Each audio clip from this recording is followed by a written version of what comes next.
alone at the 10 and into the end zone. There's the spike and probably the game.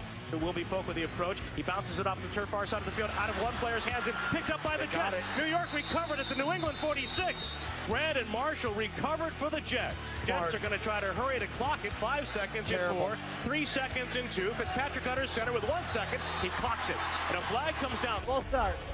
Offense number 15. Results in a 10-second runoff. Game is over. Boy, that is a huge mental blunder by the Jets and Brandon Marshall to end this game.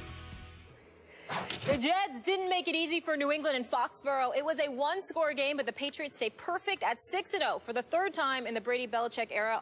All those two times, they went to the Super Bowl. Skip, should the Jets be encouraged or discouraged after the loss? Molly, Stephen A., I think they should be discouraged to the point of being crushed, maybe even devastated by what happened yesterday in Foxborough, Massachusetts. Not see Ryan Fitzpatrick playing much better, especially on the road against the Patriots. Jets converted 8 of 14 third downs, highly impressive. And yet, in the end, especially in the fourth quarter, bottom line was the same old refrain. The Patriots had Tom Brady and the Jets did not. Once again, another masterpiece from Tom Brady. And you can say, oh, you're just a Brady supporter. I think I'm being absolutely objective when I say that fourth quarter was a flat-out masterpiece, but he does it regularly to the point that his masterpieces are getting to be ho-hum. That fourth quarter alone, he goes 14 out of 17, for 150 yards, 2 touchdowns, no interceptions, a QBR in the fourth quarter of 98. And I remind you, this against the Jets defense that came in with the most takeaways in the NFL. And for the game, Brady had 0. The Patriots had 0.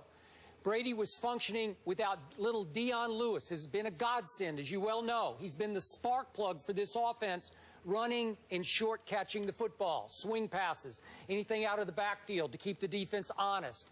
Brady was doing this, and I keep saying this, and people just can't comprehend how bad it is.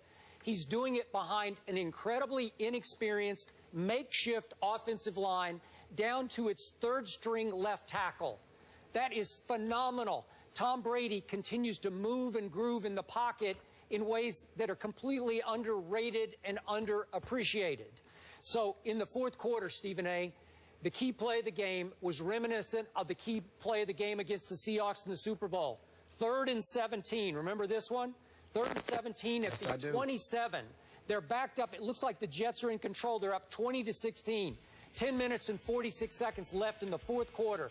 And all of a sudden, Brady goes to Edelman again and says after the game that they actually changed the play while it's in motion, that he trusted the instincts. They were on such a wavelength that Edelman ran at the safety until the safety began to turn his hips to run with Edelman, and he broke off the route and curved inside the Jets zone.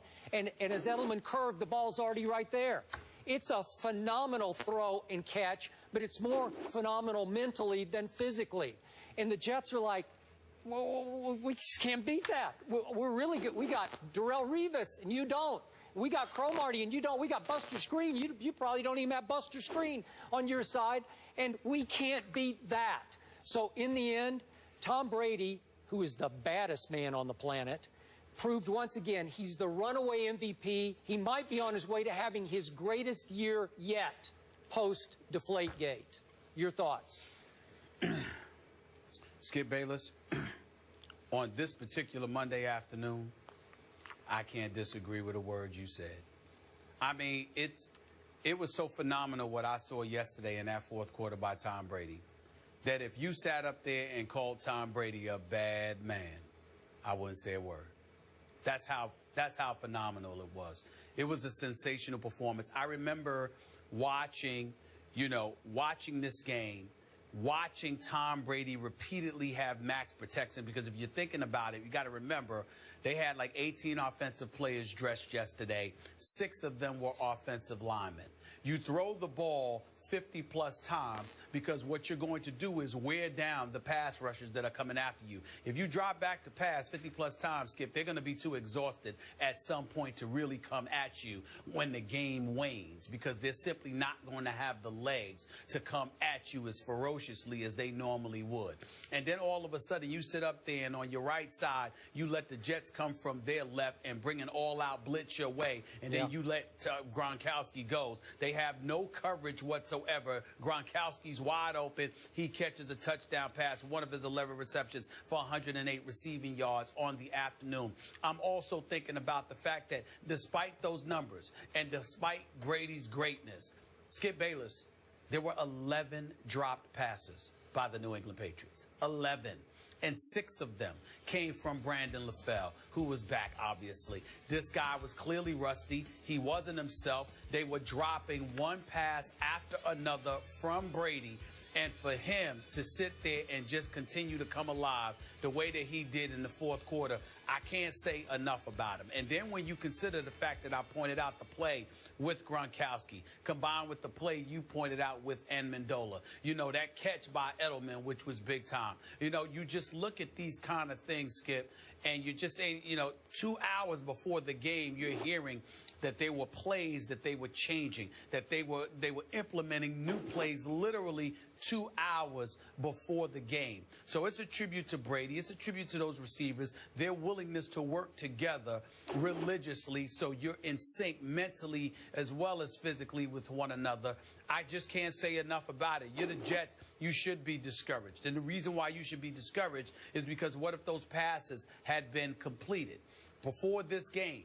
What did we say? We both picked New England. The belief was that somehow, some way, the game would be tight. But when it counted most, Tom Brady would make more plays than Ryan Fitzpatrick. Ryan Fitzpatrick was good, but he only completed 22 of 39 passes. So it wasn't like he was sensational. He was just good, and the Jets didn't lose because of him. He didn't beat his team. Tom Brady and the New England Patriots offense, they beat this Jets team, this Jets defense, when it counted most. Yeah, Brandon Marshall could have caught that pass in the end zone. That could have changed things instead of the Jets having to settle for a field goal that put them up 20-16. That much is true. And obviously, now, you know, being offsides for the game to end, that didn't help either because your number one receiver doesn't need to be making those mistakes, and he certainly needs to be making that catch when it counts. That's why you're a number one receiver. But in the end, what this came down to was the Jets defense against Tom Brady in that fourth quarter. And Tom Brady won that battle against the number one defense in the NFL. There is no way to slice it. It was a sensational performance by him. I tip my cap to him. And I do agree with what Chris Carter said this morning on Mike and Mike when he said that Tom Brady is on the verge of going down as the greatest quarterback in NFL history. He is. It's something special to watch. It really is. And yet, allow me to say, I like the Jets a lot. And I think you were smart to pick them to win a wild card because they appear to have that kind of firepower and capability, obviously. But to your drops point, I've heard 13 drops. You've got 11. There's some official service that we use that had only 6 drops. But I don't. Whatever 11. It was, the official was 6, and LaFell had 3, and obviously he was very rusty. LaFell had 6 all by himself. Okay, well, you could certainly make that case, and Edelman had a huge one in the end zone. But here's the point is, despite all that, Brady is completely unflappable. It just, you don't see him grimace or point fingers or grab his head. He just keeps, okay, I'll throw it another one. And they abandoned the run game. They just said, okay, we don't have Deion Lewis. LeGarrette Blount has like 3 carries for -3 yards. And they just said, heck with the run game. We don't need a run game. We got Brady. And they let him throw it 54 times against Revis and company, because he was starting to get hotter and hotter and hotter. And once he gets a read on you in the second half, third and fourth quarters, you are toasted. And he toasted the Jets in ways that nobody else will this year. I think that's where it really, really stands out more than anything else, the poise that he has. He does appear to be unflappable. Just there's no moment too big for him. And I think that he showed that yesterday. It was something special, I must admit. I sat up there, and I was happy because I wasn't happy, actually, because I'm always rooting for Todd Bowles. But at the same time, I did pick the Patriots to win this game. But I must admit, as great as Brady is, I did not expect that kind of performance in the fourth quarter. It was sensational. Spread the field, no rushing attack, and led the team actually in rushing. So the Pats have now scored at least 28 points in all 6 of their games this season, and they take a 2-game lead over the Jets in the AFC East. And speaking of 6-0 teams, Cam and the Panthers are 6-0 after taking down the Eagles on Sunday night. How far can Superman take Carolina this season? We'll debate that next.